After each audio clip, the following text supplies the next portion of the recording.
Bien, regresamos a Agenda Pública, conversaciones de actualidad, siempre con el apoyo de la Fundación Instituto de Estudios Laborales, fielchile.cl. Vamos a seguir en el tema que nos ha convocado prácticamente toda esta semana y bueno, todos los últimos 2 meses, fundamentalmente marzo y abril, que es la pandemia de coronavirus, pero lo vamos a analizar ahora desde un punto de vista de la salud laboral. Para eso hemos contactado con el presidente del Colegio de Expertos Prevencionistas de Chile, Alejandro Valdebenito, que se encuentra en Concepción. Alejandro, bienvenido a Agenda Pública. Gracias, Fernando, gracias por la oportunidad de entablar esta conversación. Bien, entremos en materia entonces. Mira, uno de los temas que yo he encontrado que está un poco ausente en la información que se estaba entregando por parte de la autoridad sanitaria ha sido el número de contagiados pertenecientes al ámbito laboral.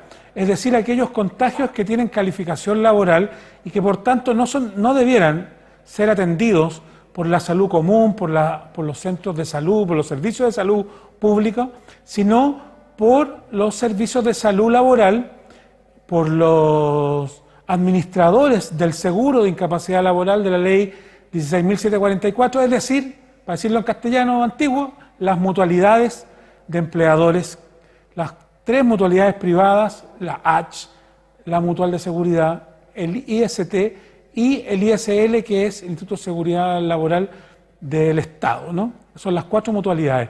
¿Por qué no se han entregado cifras, crees tú, Alejandro, respecto, por ejemplo, cuántos trabajadores y trabajadoras contagiados están atendidos por la salud laboral? Porque en primera instancia, la postura de la Superintendencia de Seguridad Social en el primer dictamen que sacó sobre esto es que no iba a ser considerada enfermedad laboral porque estábamos en fase 4. Por lo tanto, no había una trazabilidad directa ya que comprobara de alguna forma que la adquisición del COVID-19 fuera de manera directa en el lugar de trabajo. ¿Qué es lo que hicimos? Ya hicimos cambiar a la Superintendencia de Seguridad Social ese criterio y establecimos que en el caso de que haya trazabilidad directa, sí es enfermedad profesional y le solicitamos al superintendente que se ocupara el mismo criterio que se ocupa para todos los riesgos biológicos, porque los riesgos biológicos en general son poco trazables. O sea, el ANTA es poco trazable, pero aún así tienen cobertura del Seguro Social de Accidentes establecido en la Ley de Accidentes del Trabajo. ¿Por qué todavía no hemos tenido una contabilidad del punto de vista laboral? Porque en el caso de las enfermedades laborales se contabilizan como enfermedades laborales. No se está haciendo la separación si es enfermedad laboral producto del COVID.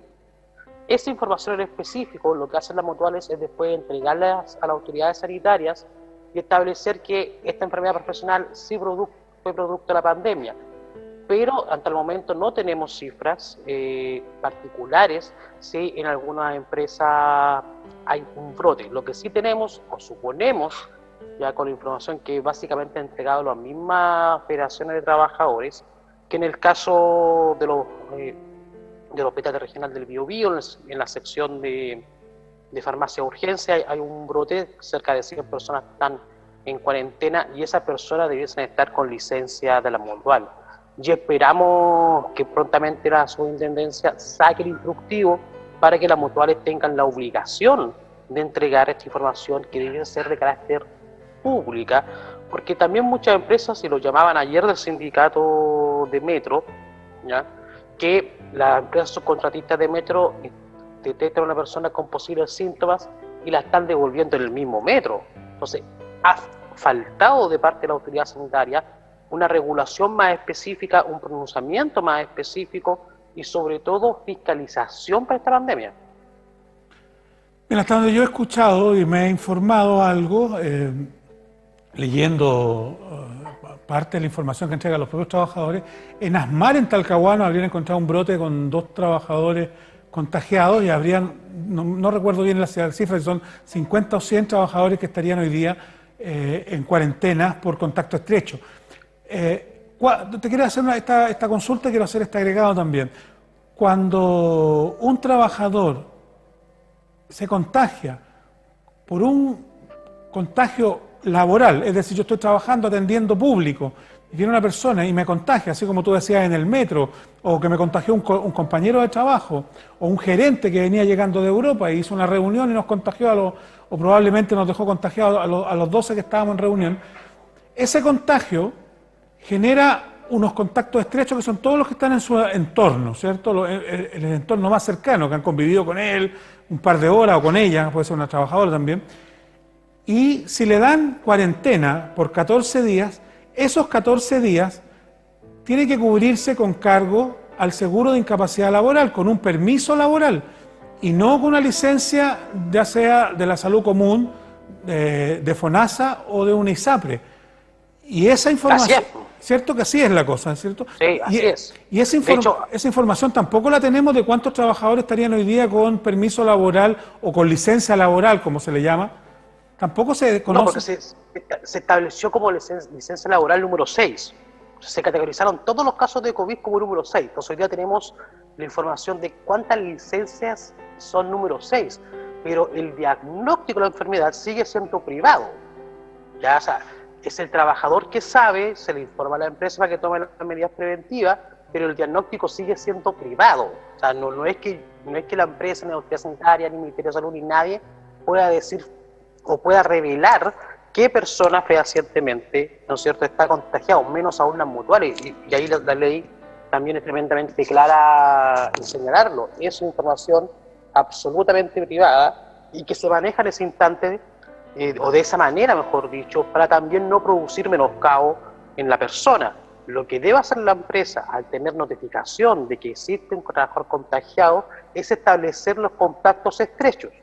Establecidos los contactos estrechos, se deben informar a la mutualidad, y la mutualidad, y esperamos que sean serios en este sentido las mutuales, sobre todo por la urgencia de la pandemia, establezca las licencias médicas preventivas, que consisten en 14 días de aislamiento en su casa, en el lugar donde pernocte, 14 días. Después de esos 14 días se debe volver a tomar el examen para comprobar que efectivamente hayan pasado la posibilidad de contaminación y no sigan, ¿no es cierto?, con la probabilidad de seguir expandiendo el virus. Ahora bien, sigamos en el tema. Expliquémosle a los trabajadores y trabajadoras que nos ven cuál sería el mecanismo o cuál es la ruta, el trayecto que tiene que desarrollar un trabajador que considera que él o un compañero de trabajo o compañera de trabajo está con síntomas, ¿ya? Si está con fiebre de 37,8, si está con catarro, con disnea, con dolor de garganta, si está con dolor muscular, con la boca seca, bueno, todas estas cosas que dicen que son como los síntomas, y yo tengo esos síntomas como trabajador, siento que me lo contagié atendiendo público, soy la cajera de un supermercado, o soy un repartidor de un balón de gas, de una pequeña empresa, ¿cierto?, que ando repartiendo gas, y digo, mira, yo fui a una casa y parece que la señora salió toda enferma, y yo me traté de proteger, pero la señora me tosió encima, y tengo el temor de que ahí me haya contagiado. ¿A quién es el primero que tengo que contarle esto? Entiendo que es al empleador, ¿cierto? A ver si me puedes contar. Al empleador. Ya. Al empleador. Pero antes de eso, Fernando, aquí lo que debemos entender por parte de la empresa y por parte de los trabajadores es que lo primero son las medidas preventivas. Perfecto. ¿Ya? Son las barreras que vamos a utilizar, ¿no es cierto?, al interior de la organización, al interior del proceso, para impedir que haya contagio, porque el contagio lo podemos impedir. Si hacemos bien la prevención, podemos impedir el contagio. Ahora, si hacemos mal la prevención, evidentemente hay mayores probabilidades de que las personas sufran, ¿no es cierto?, el contagio. O sea, primero medidas preventivas. Y ahí hemos sido súper claros con la superintendencia. Fue una pelea enorme, esa discusión de la circular, porque le solicitamos a la superintendencia que fuera tremendamente clara en señalar, ¿ya?, que la obligación de la protección es de la empresa. O sea, aquí no se trate como lamentablemente ha salido el autocuidado. Ya, claro, o sea, está bien, tenemos que cuidarnos, pero el que debe proveer ya la protección es la empresa. Por lo tanto, la que debe proveer una mascarilla adecuada y cuando sea necesaria una mascarilla es la organización, ¿ya? Junto con eso, lo que solicitó la superintendencia, y que fue una exigencia nuestra, es que las empresas incorporen al COVID-19 como parte de los riesgos inherentes a la actividad laboral.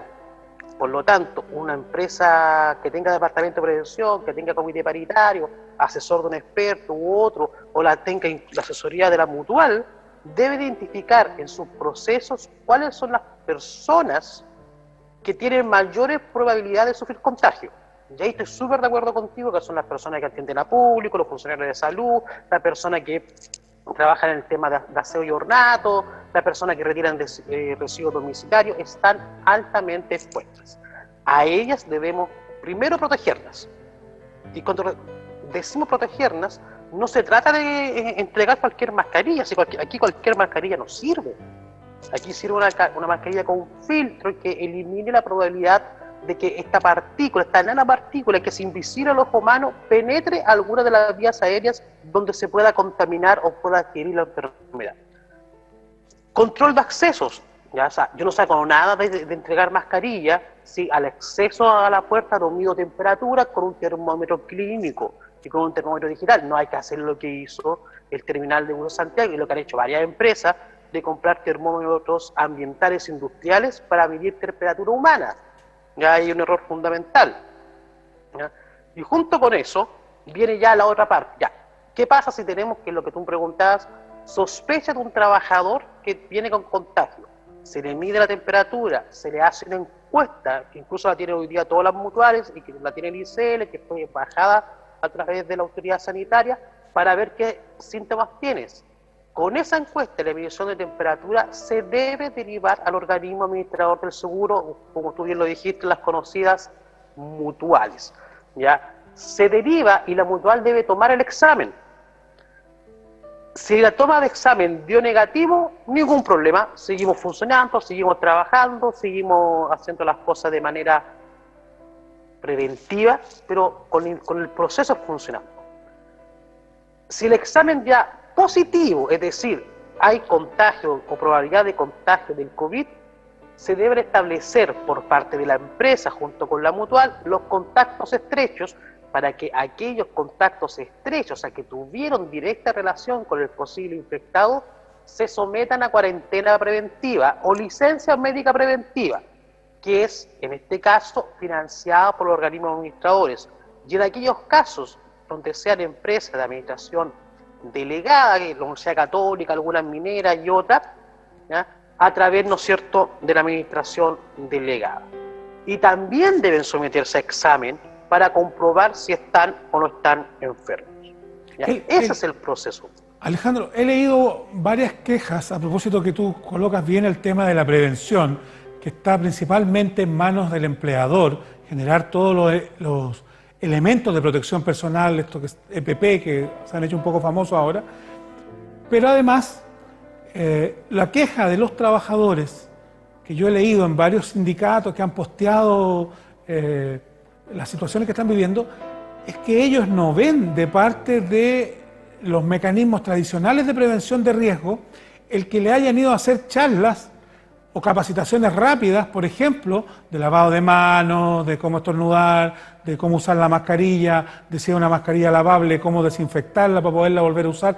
Dicen que hay bastante ausencia de parte de los organismos encargados de prevención de riesgo en llegar una mañana, no sé, y tomar a 10, separarlo y decirle, ya miren, les vamos a enseñar hoy día a usar la mascarilla. La mascarilla se pone así, ¿sabes? Porque es muy común y corriente, a lo mejor tú no me ves, pero que la gente usa la mascarilla por acá en la boca y deja la nariz afuera.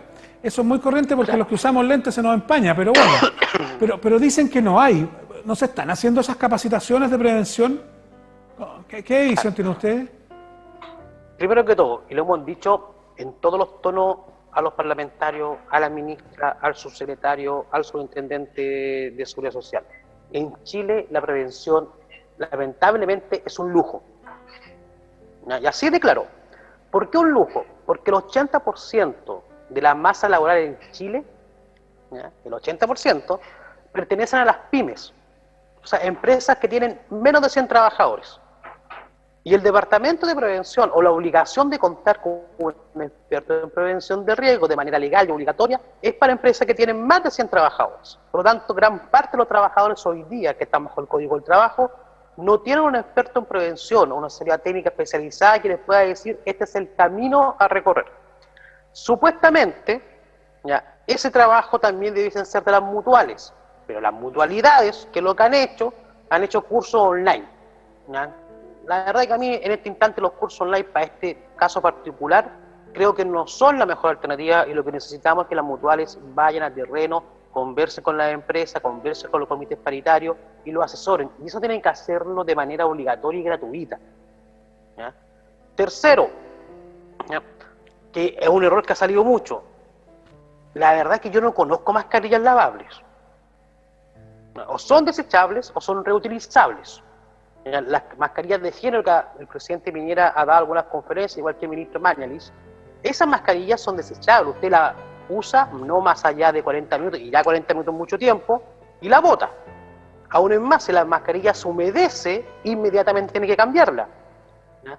Aquí la mascarilla que nosotros como profesionales de la prevención hemos recomendado es una mascarilla de filtro.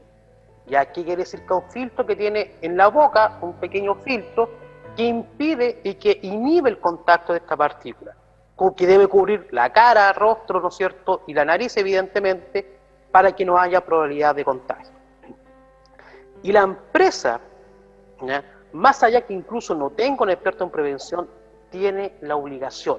Y es ahí que fue lo que hicimos con la Central Unitaria de Trabajadores, en un punto de prensa donde estuvieron todos los medios de comunicación, que establecimos: si la empresa no cumple con esto, usted como trabajador, como sindicato, como comité paritario, como persona, puede recurrir al 184 bis, que dice muy claramente que en caso de riesgo inherente a la vida, la persona, el trabajador, hombre o mujer, puede hacer abandono de su puesto de trabajo y que la responsabilidad de comprobar de que no había riesgo a la vida es de la empresa. Por lo tanto, si una empresa no entrega los equipos de protección personal para impedir el contagio del COVID-19, puede hacer uso, ¿ya?, del 184, evidentemente los trabajadores puedan hacer uso, y ojo, pueden hacer uso los trabajadores, los comités paritarios y los sindicatos. O sea, un sindicato perfectamente puede decir, ¿saben qué? Nosotros vamos a la dirección del trabajo, vamos a hacer incluso la notificación online, porque como está en riesgo inherente a la vida, nosotros los negamos a trabajar. Y ojo con este dato: cuando hay riesgo inherente a la vida y como es responsabilidad del empleador, no puede haber descuentos de remuneraciones.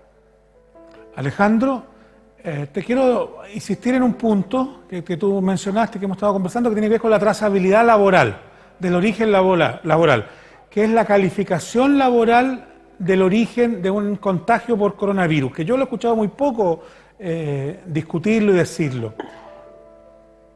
Te quería preguntar, Mira, ¿cuál es la fórmula para un trabajador? No me quiero mover de ahí, quiero ver si lo podemos aclarar. Yo, trabajador, me contagio laboralmente, o siento que tengo un contagio que me contagié en el trabajo atendiendo público, vamos a seguir con ese ejemplo, o atendiendo en el sistema de salud para los funcionarios de la salud, y yo voy a la mutualidad que me corresponde, ¿cierto? Ahora, te quiero decir que en general lo están mandando al servicio de salud, a la gente no la están mandando a las mutualidades, la mandan directamente al CEFAM, a la posta, no tengo idea, al policlínico, al hospital de emergencia, a urgencia.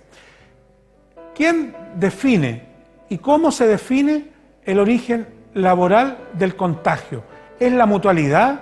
¿Es la autoridad sanitaria? ¿Depende del relato que diga el trabajador?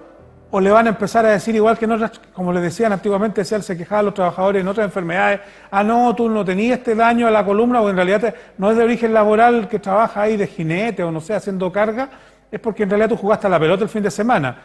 ¿Se puede reproducir esa misma lógica en una enfermedad como esta? ¿Cuánto pesa el relato que haga el propio trabajador, la propia trabajadora, de cómo se contagió? Pesa poco, hay que ser súper sincero. Aquí lo primero, insisto en eso, Fernando, es que la empresa tenga identificados los puestos de trabajo que están expuestos, ¿ya? Por ahí va a partir el análisis. Lo segundo, ¿ya?, es que es la función de la persona. O sea, si la persona está evidentemente en contacto con público, ¿ya?, y existe la probabilidad, ¿ya?, de que venga una persona asintomática o que no sabe que está contagiada con COVID y la contagia, esa persona tiene que ser considerada enfermedad laboral. Es así de claro. Ahora, viendo a la segunda derivada, como se decía antiguamente, ¿a las mutuales les conviene esto? No.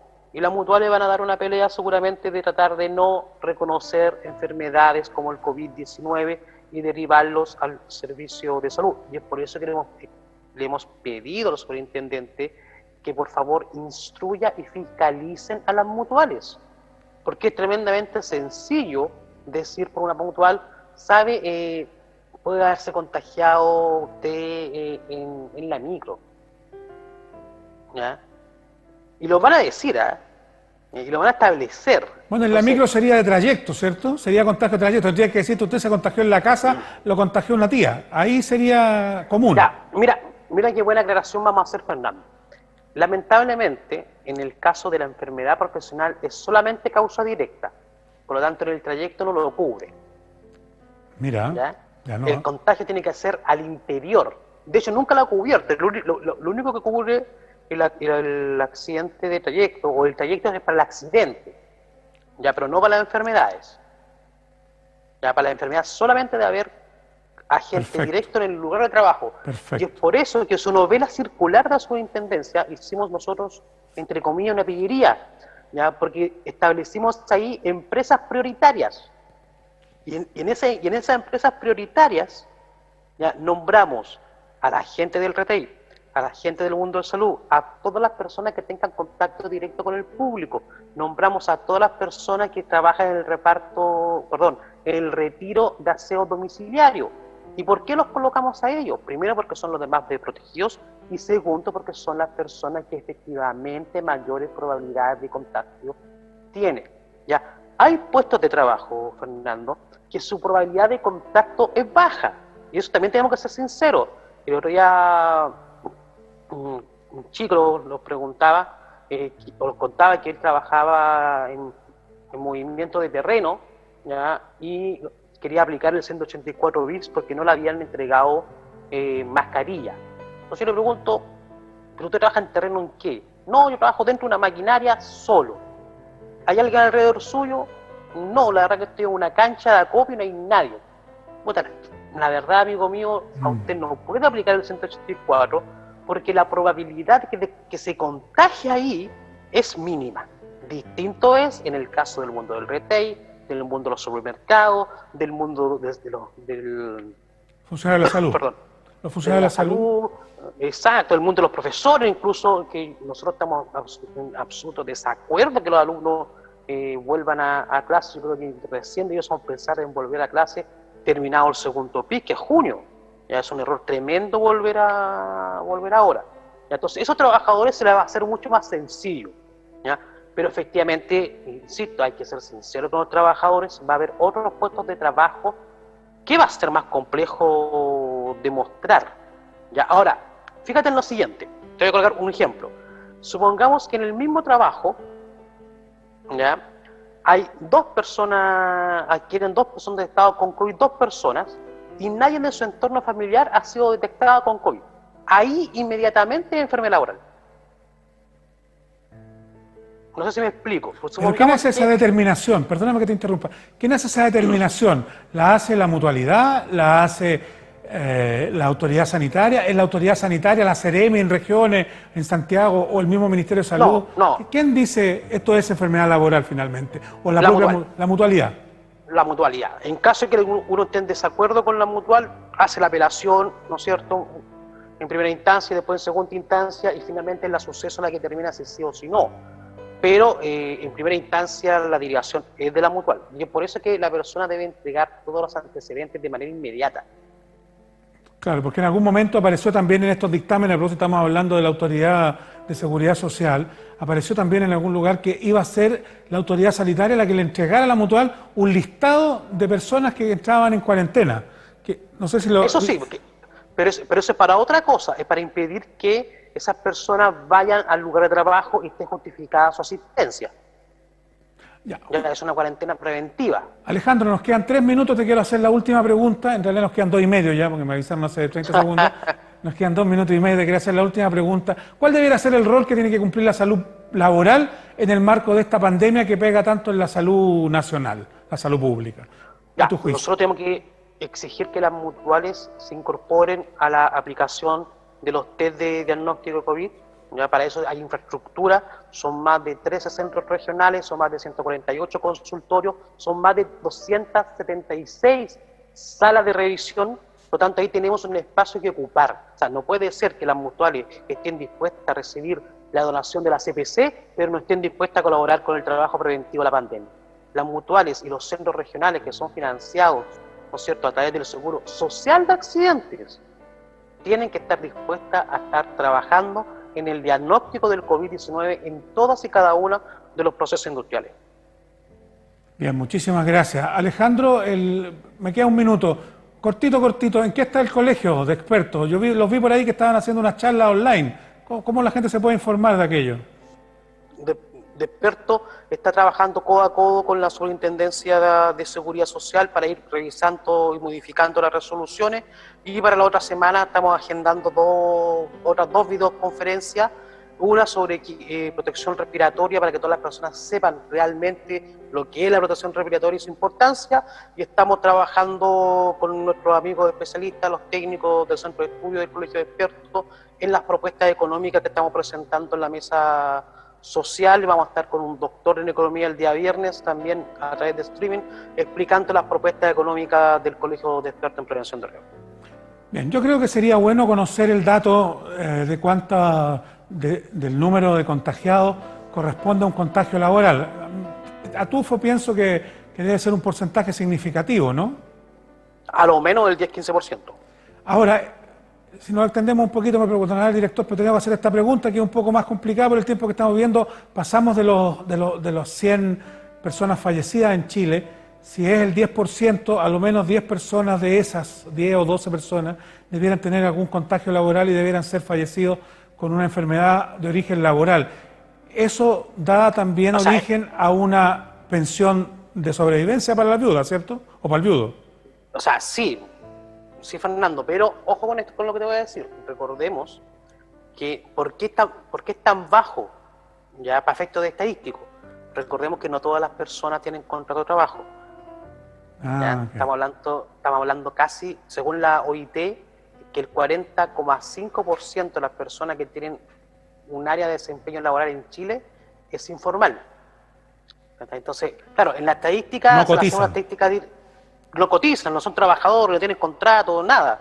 ¿Ya? Entonces, claro, en la estadística debe ser el 10%, pero si nos vamos a lo que protege efectivamente el seguro, de ese 10% solo cae el 6% al tiro. Bien, muchísimas gracias, Alejandro. Espero en una de esas volvemos a conversar en un par de semanas para conversar cómo ha ido la marcha de las cosas. Muchísimas gracias. Siempre dispuesto. Un abrazo. Bien, Alejandro Valdebenito, presidente del Colegio de Expertos Prevencionistas, que se dedican obviamente a concentrar y a convocar a todos los prevencionistas de riesgo en el país para actualizarse, para capacitarse y para informar también a la población de las cosas que están sucediendo. Yo les quiero agradecer, muchísimas gracias por haber estado con nosotros, que tengan una muy buena tarde. Gracias a la Fundación Instituto de Estudios Laborales por acompañarnos cada semana. Siga con nosotros, nos vemos el próximo domingo, que tengan una muy buena tarde. Cuídese, arránquese del coronavirus, hágale caso a todas las precauciones que se puedan tomar. Toda prevención es bueno y siempre es poco. Muchas gracias, buenas tardes, que les vaya muy bien.